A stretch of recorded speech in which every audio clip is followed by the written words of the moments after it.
Assalamualaikum warahmatullahi wabarakatuh. Halo semuanya, perkenalkan saya Tasya Dora Syifa, NIM 047. Pada kesempatan kali ini akan membawakan materi mengenai subjek hukum internasional. Disimak ya.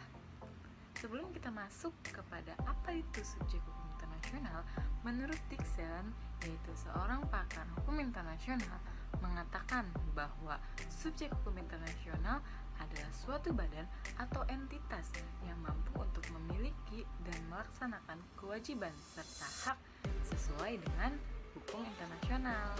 Setelah mengetahui definisi tersebut, kira-kira apa aja sih macam-macam subjek hukum internasional? Nah, pada kesempatan kali ini saya akan memaparkan 7 macam subjek hukum internasional. Yang pertama, ada negara. Yang kedua, ada Tahta Suci atau Vatikan. Yang ketiga, ada Palang Merah Internasional. Yang keempat, ada organisasi internasional. Yang kelima, ada individu. Yang keenam, ada organisasi pembebasan bangsa. Dan yang terakhir, ada multinational corporation. Nah, sekarang kita ulas satu-satu ya mengenai karakteristik dari subjek hukum internasional. Yang pertama, dari negara. Negara adalah satu-satunya subjek hukum internasional yang dapat menentukan keberlangsungan dari hukum internasional itu sendiri. Mengapa demikian? Karena negara memiliki karakteristik tersendiri, di mana negara dapat memperjuangkan hak asasi manusia yang merupakan suatu hal yang sangat utama dan tidak dapat dikecualikan.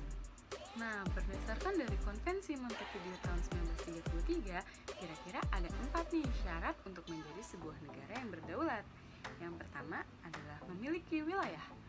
Nah, berdasarkan dari norma internasional, tidak ada ketentuan khusus mengenai seberapa luas dari wilayah negara tersebut. Yang penting punya wilayah ya.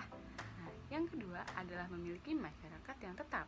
Maksud dari masyarakat yang tetap ini adalah masyarakat yang stabil, yang dicatat dan dijumlahkan setiap tahun berdasarkan pencatatan sipil mereka. Nah, yang ketiga adalah memiliki pemerintahan yang berdaulat.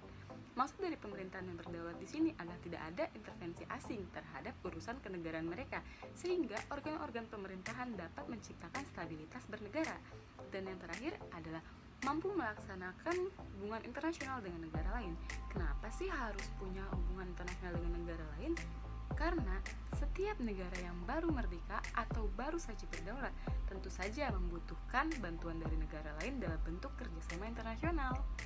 Setelah mengetahui mengenai subjek hukum internasional yang utama yaitu negara, sekarang kita masuk ke subjek hukum internasional yang kedua, yaitu Vatikan atau Tahta Suci, yang mana merupakan subjek hukum internasional yang bersifat terbatas.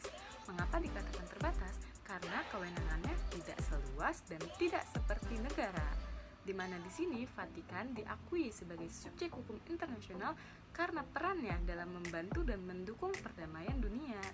Selanjutnya ada subjek hukum internasional yang ketiga, yaitu Palang Merah Internasional, yang sama seperti dengan Vatikan. Palang Merah Internasional juga merupakan subjek hukum internasional yang terbatas dan diakui sebagai subjek hukum internasional karena peran yang cukup besar pada saat Perang Dunia I dan Perang Dunia II, di mana Palang Merah Internasional memberikan pertolongan kepada korban-korban Perang Dunia dan juga peran yang cukup besar pada saat Konvensi Jenewa dalam hukum humaniter dan juga hukum perang. Subjek hukum internasional selanjutnya ada organisasi internasional. Nah, organisasi internasional juga bersifat terbatas karena hanya sebatas pada tujuan dari didirikannya organisasi tersebut.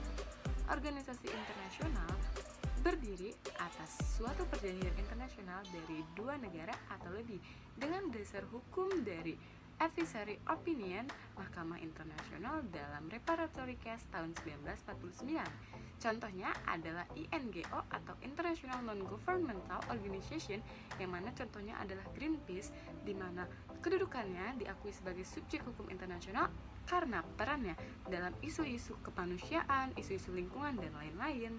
Nah, selanjutnya ada individu. Individu juga terbatas, sebatas pada dimungkinkannya dimintainya pertanggungjawaban atas dirinya sendiri dan secara pribadi dan dituntut di hadapan Mahkamah Internasional atas kesalahan yang dilakukannya di mata hukum internasional.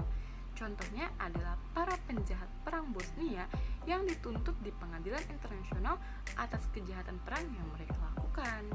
Nah, subjek hukum internasional selanjutnya adalah Organisasi Pembebasan Bangsa yang juga merupakan subjek hukum internasional yang terbatas karena hanya bisa diakui apabila mendapatkan pengakuan dari subjek hukum internasional yang utama, yaitu negara.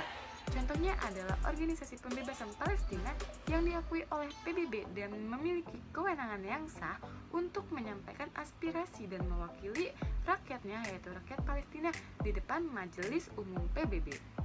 Organisasi Pembebasan Bangsa tidak sama dengan beligeran atau gerakan separatis dalam negeri, di mana banyak sarjana hukum yang tidak sepakat bahwa beligeran merupakan salah satu subjek hukum internasional.